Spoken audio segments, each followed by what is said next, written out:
Last week, Square Enix invited me to go up to San Francisco for the North American portion of the Shadowbringers media tour. At the event, I got to play a recent build of the expansion for roughly 8 hours. During this time, I was able to explore 3 new zones, the Crystarium, Lakeland, and Ilmeg, as well as put time into both of the new jobs, Dancer and Gunbreaker. Additionally, we were granted access to the level 73 dungeon, Done Meg. Not only was I able to team up with 3 other attendees to tackle this new dungeon, but I got to try out the new trust system to run the dungeon alone with 3 AI-controlled NPCs. Let's give it our all! It's my turn!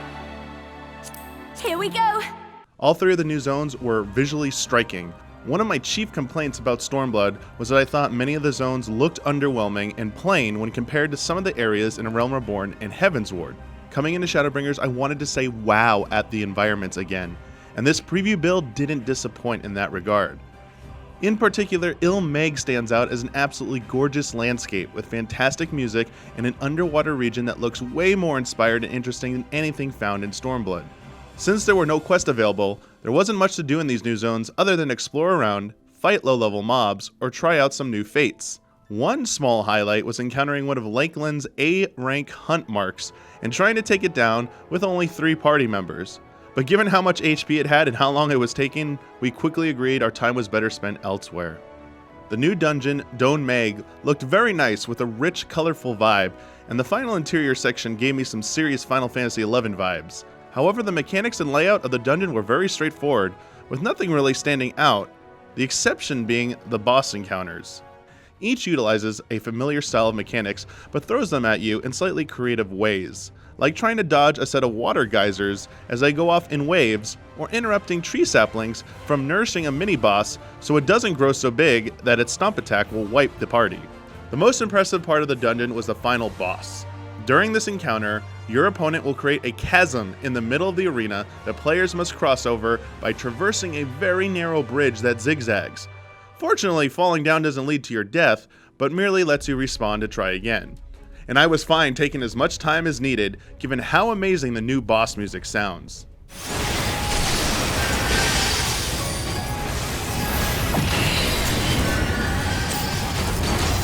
A big question I wanted to see answered at the preview event involved the new trust system, and I was able to go through the new dungeon a few times with these new AI party members. Though you can't issue specific commands to them in a similar fashion to the current squadron setup, their AI feels more than competent as they act on their own. When playing as a tank or DPS, I was never concerned with my HP, and once the tank established aggro, I never pulled hate. The only somewhat cumbersome aspect is getting the tank to engage mobs before you pull aggro by running ahead. I had to sort of inch up closer to the mobs once they were within a certain range so that my AI tank would run ahead far enough to engage. Otherwise, the system more than suffices for those who want to progress through the main story quest dungeons by themselves. Though I am convinced playing with 3 other people will still be the fastest and most efficient way to complete these new dungeons. One thing I was really looking forward to doing was trying out the new jobs. I started with Dancer first because it looked to be the more complex of the 2, and it took a bit of time to grasp its skill set in order to attempt to try and play it competently. They are a ranged physical DPS class alongside Bard and the newly reworked Machinist that can buff the party while simultaneously pairing with another party member to enhance their traits. Dancers can execute a standard or technical step, which triggers an on-screen prompt that displays either a pair of colored icons or 4 colored icons. By hitting the corresponding actions on your hotbar in a Simon Says fashion, you can then execute a finisher to complete the sequence.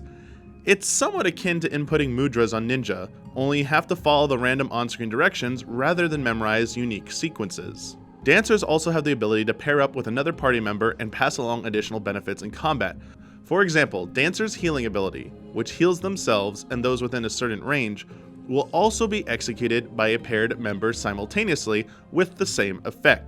Otherwise, they have a pretty self-explanatory set of GCD rotations for single target and AoE, as well as a good assortment of buffs, including a party-wide shield ability and offensive OGCDs that make them one of the flashier jobs in the lineup.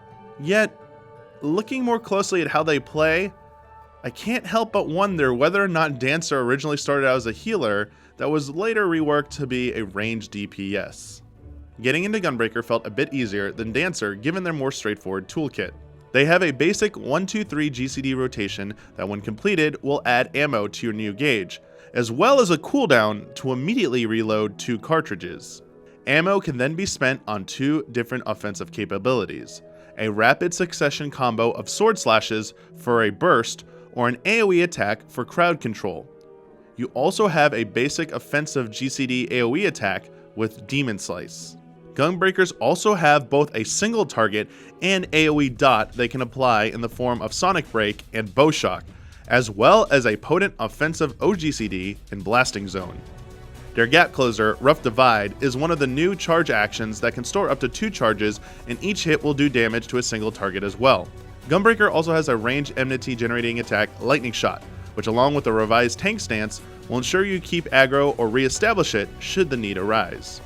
As for major defensive cooldowns, Gunbreaker has access to Heart of Light, their party-wide defensive action that reduces damage taken by 15% and is on a 90-second cooldown, and Heart of Stone, which grants the same 15% defensive buff to a single target. Though, if you apply Brutal Shell on another party member and then cast Heart of Stone on yourself, the effects of Heart of Stone will also apply to the other party member.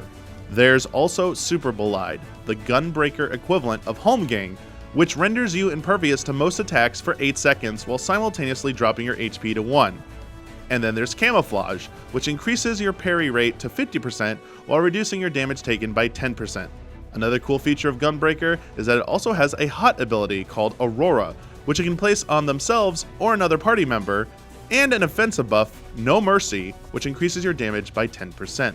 Of the 2 jobs, I personally found Gunbreaker to be the more satisfying and just overall more fun to play, though I did enjoy my time playing as Dancer. As for the existing jobs, I was able to try out several others, but I spent the most time with White Mage.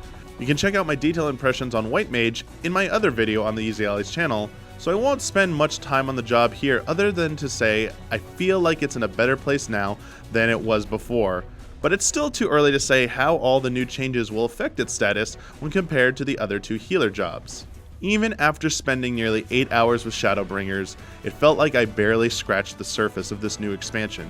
And since the conclusion of the event, I've been left yearning for more. Thankfully, the wait won't be too much longer, as Shadowbringers early access period begins on June 28th.